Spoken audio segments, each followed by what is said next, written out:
So it's another venture outside of Japan for New Japan Pro Wrestling for their G1 special in San Francisco. None of you guys have seen this show, now have you? So I'm going to have to fill you in with both. I got to see the highlights. This week has been absolutely crazy with stuff obviously outside of wrestling. We'll get to it.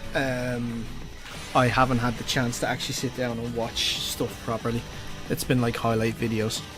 It seems like this match is sort of like another showcase for New Japan Pro Wrestling, but they're also resolving a completely new storyline, a very intriguing one to this one going on involving the Bullet Club. Now, are you familiar yourself, Andrew, with the situation with the Bullet Club? Oh yeah. Do you watch the Being the Elite stuff on YouTube? Yes, I do. Yeah, that's really the best way you can keep. That's the storyline in wrestling, probably, bar Tommaso Ciampa and Johnny Gargano. Yeah, it's a great thread. Yeah, so it's definitely one to keep track of. That's really the main story, but has a really interesting twist that's happening in this show. They kind of stood united at the end, wasn't it? Well, you say that, but wait until you hear. Well, just to a degree, but there's also still friction. Okay. So we'll get to it. The first match was a 10-man tag between Yoshihashi, Gedo, Rocky Romero, Sho and Yo from Chaos, and King Haku, Tamatonga, Tangaroa, Takahashi, and Chase Owens from the Bullet Club. Haku can still move. He can he? Like Haku, remember Haku? Oh, yeah. He is the father of the Gorillas of Destiny. Tamatonga and Tangaroa, he's their father. So, and he has relations with The Rock, like, and stuff like that even now. So this was a good match. It was a simple opening match. I'd say he'd still knock you into another time zone. Oh, he would, yeah. Still looks heavy-handed. Yeah, he looks great. He hit a pile driver on Romero one stage, like a very good one as well. It ended with the suicide dive from Romero. Haku came in and got the Tongan death grip on Gedo, and then Tonga finished off with the stunned gun for the win.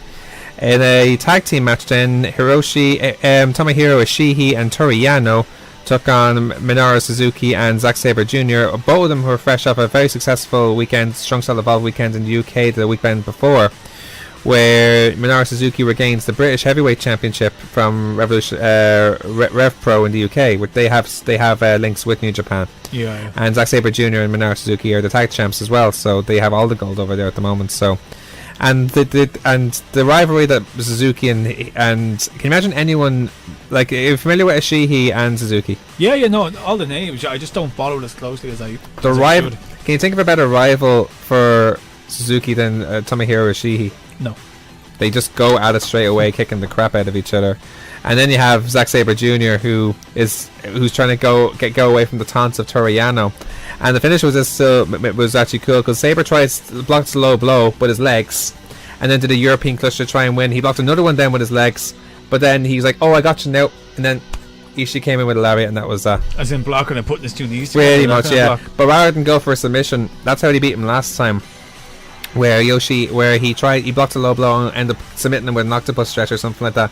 But as he was about to turn, Ishii killed him with lariats. No, I love the snap, how snappy it is over there, how hard hit. Yeah. The presentation of the Japanese. The interactions was brilliant in this particular match, though, so it was a pretty awesome match. He had Hiroshi Tanahashi and Kushida taking on Hangman Page and Marty Scurll in a tag team match. This was, again, another very good back and forth. Hangman Page, he's gotten so good lately. Yeah. So good lately. Like, obviously his stuff is very entertaining on BD, but see him wrestle, because you look at him, you think he can't do that. He does shooting star presses off the apron. Off the apron.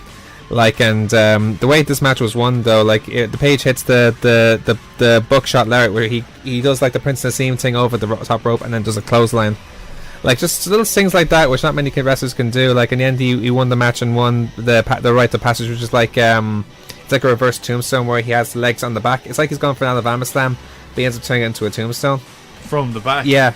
And which way is the so his head is just like his arms are still in the way, so he can take the bump. Yeah. So he doesn't hit the heads, but it looks like he does. You know what I'm trying to say? Oh, okay, yeah, so that's his move. So it was a good match, though. High risk. It is high risk. Well, if you look at it and you look the way he lands, it's not as dangerous as it seems. It looks dangerous, but actually ain't dangerous. Yeah, that makes sense. Hiroki Goto defended his never openweight title against Jeff Cobb. Like, this was... Jeff Cobb is someone they should seriously keep around in New Japan. And it was a very good showing, like, from New Japan. Very enjoyable, and the crowd seemed invested. Obviously, it's American crowds for... Like, if you're familiar with Jeff Cobb yourself. Yeah. Like, very invested crowd. It was a good match, though, but Hiroki Goto is still the man who came out on top there. Some really good spots in this match where Goto was another one. So Jeff Cobb was one of these guys who's he's very big, but he's very athletic as well. He can do shooting star presses off his feet and standing moonsaults as well, effortlessly. Like he just glides in the air doing it. And kind of what the old what's his name, Uha Nation. Pretty much, yeah. He's trying to pull off. But he has links to Jim Ross. Ironically, was comparing him to Dr. Death Steve Williams, where he did an old Oklahoma Stampedes where he did like the power slam into the buckle and then slammed him down to the ground. Just haven't seen that in years. Yeah. In the end, though, it was Goto who got him with the counters. Cobb countered the GRT, but then hit the version 1 and version 2 for the win, and Goto retains the title there. For the heavyweight tag team titles, the Young Bucks defended their titles in a rematch from Dominion against Evil and Sonata, the former champions. Again, the only thing about this match, I say that there was a ref bump that was there. That was probably that wasn't necessary. But beyond that, though. Like, everyone who would probably look at the Young Bucks would say, there's a period maybe when Young Bucks were only seen as guys who could do spots. Yeah. But now they've become such good sellers and such good storytellers. Like, how long has Matt Jackson been selling that back, for example? Do you know what I mean? Yeah, real long-term stuff. Exactly, no, yes. I really do like the Young Bucks. I remember that was kind of the rap on them for a long time. They were just, whatever the phrase is, spot monkeys. That's it. Yeah. No, I mean, they're great characters as well, though. That's it, yeah. They're really getting good lately. Very savvy, too. They're so ahead of the game for the wrestlers in terms of, like, they release new T-shirts every week. Every week they have new T-shirt designs out, and I think that's probably the smartest thing, because having that sort of, how can I say, variety and choice, I think is a real thing that resonates with a lot of fans as well. That they can choose any sort of T-shirt they want. It's not the same one. Supply and demand, Exactly. And like, they have their own Funko Pops and stuff. They have their own YouTube series, which no one else had before, and they stand on their own. Yeah, and now they're lucky in the sense that they have these promotions like New Japan, and obviously all the indies and Ring of Honor as well, that can play along with the story, that they can tie it in with their YouTube series, which helps helps everyone, that everybody wins, because you get the viewership with the YouTube series, and then if you tie that into, that will make people want to watch the events. So it's genius by them, and it's even better from the promotions that they actually agree with it. Very business savvy. Very absolutely. Yeah. This match ended where Sonata wiped out Nick to the floor. Matt countered Everything Is Evil, hits a super kicks on Sonata, follows as he flies in. The Meltzer driver finishes Evil for that match, and they always have great matches. Like, that's a rivalry that I want to see continue. Like the Bucks and Evil and Sonata. I'll never get bored of it. The Dominion shows, like, this is not a rivalry that I'd be upset to see continue. Yeah, long may it continue. Yeah. Kazuchika Okada and Will Ospreay took on the team of Tetsuya Naito and Bushi. Now, I think this is just this was sort of a lot of people saw this as a very disappointing match, in the sense that a lot of people saw this as Naito and Okada having sort of a night off, so to speak, and just letting Bushi and Ospreay do all the good bits, if you like. Well, I think they have to sort of with the G1 coming up soon. That's true. To sort of keep them safe, but saying that, to not be give fair, too much away either. Like, exactly. Considering they're both favourites gone to the G1 though as well. Yeah, certainly. Like Okada would be the guy I'd pick to win off the top of my head anyway. So for the G1, yeah. It's really only that name you always hear knocking around in that regard. That's it. Yeah. This might have someone else, but yeah, we'll get to that. Okada dropkick Naito, and then Billy Brawl to the floor. And then Ospreay fires up, hits the Robinson special, and Stormbreaker finisher for the win there. Now the match for the junior heavyweight tag team, the junior heavyweight championship between Hiromu Takahashi and Dragon Lee. This was such a great match, and it feels like it's almost the whole injury now has eclipsed it, which is unfortunate, isn't it? And it's always a great match. Any time an injury as serious as that happens, it always overshadows the match. It overshadows the night pretty much, I think. The whole night. You think so? I think it does, yeah. More so, well, we didn't know too much of the injury until afterwards, so I won't fully agree with you there. But no, but when you're thinking back to the night. Yeah, maybe. You know? Yeah, looking back, I agree with you, but overall, yeah. So, again, this match, obviously after the Dragon Driver gone wrong, just Lee followed up with like a Desikora for a good near fall, but then Takahashi bounced back with Destroyer to another near fall before finally hitting the time bomb for the win there. So Juice Robinson took on Juice Robinson for the US Championship. This was my match tonight. Now, if you want to watch one match, if you want to watch one match from this whole show, it's this match for sure. So Like, obviously, the funniest bit, obviously, is when Josh Barnett said, "You're done, effed up now," like, and tried to kill Jay White. But this is the Jay White's by far his best match in New Japan, by far. He was like, I was a little underwhelmed by Jay White since he came in with the Switchblade. Always delivered now, because there was so much build behind who Switchblade was and stuff like that.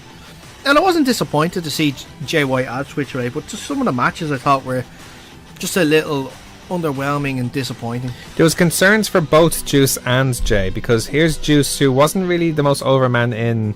He was over enough in Japan. They love him in Japan. Yeah. But in the United States, he isn't that over at all. In fact, what was his name in NXT? CJ Parker. That whole his old hippie face, like, or something like that. That's stuff, it. Yeah.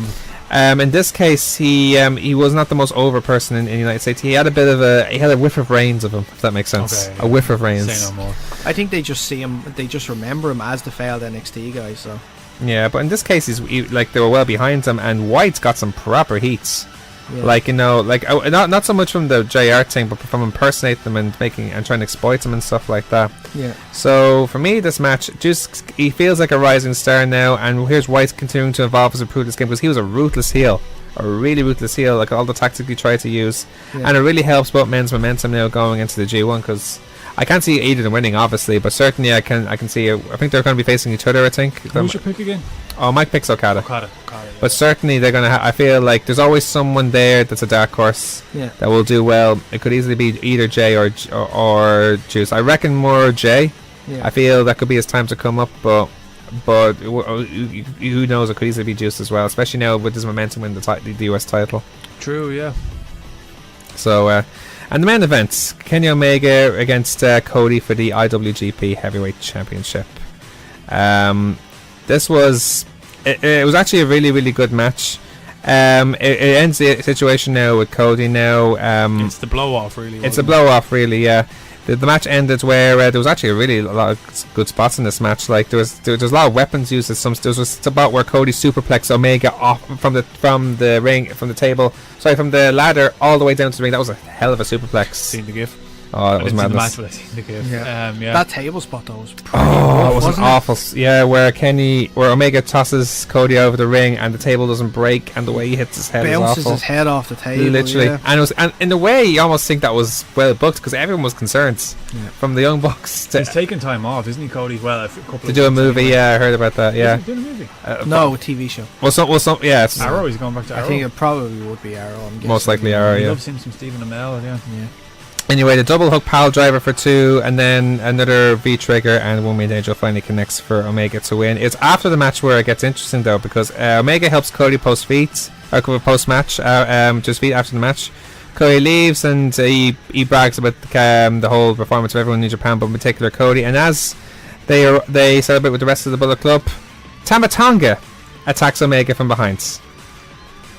And takes him to ringside, and then takes off his Bullet Club shirt, and then Haku and Loa join him as well. Almost all the rest of the members of Bullet Club then try to intervene, and here's Tonga going to everyone, "Who are you with?" shouting stuff like that.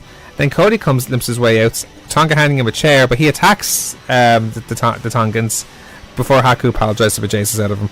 And they leave. Then I don't know what the name of their T-shirt was, but it seems like now they're under a shooting. I don't know. Firing squad. Firing squad. That's the one. So it's like a split, a kind of a branch off, is it? Yeah, it looks like it's a Wolfpack sort of situation. I like it though, and I like that it's with Tama Tonga though, because he's been in that position where we don't know where he lies, and now it seems like well, he's like the old guard anyway. Exactly. He's one of the original members. Yeah. The only person who wasn't there was Bad Luck Fale, but imagine he'd be on their side as well. He sent out a tweet saying "F them." F them. Hashtag firing squad. I think he's part of the firing squad. That's imagine that though, Haku dropping pile drivers in 2018. Joe. I know, there you go. Keeping himself out there. That's it. It's awesome. It's definitely awesome going.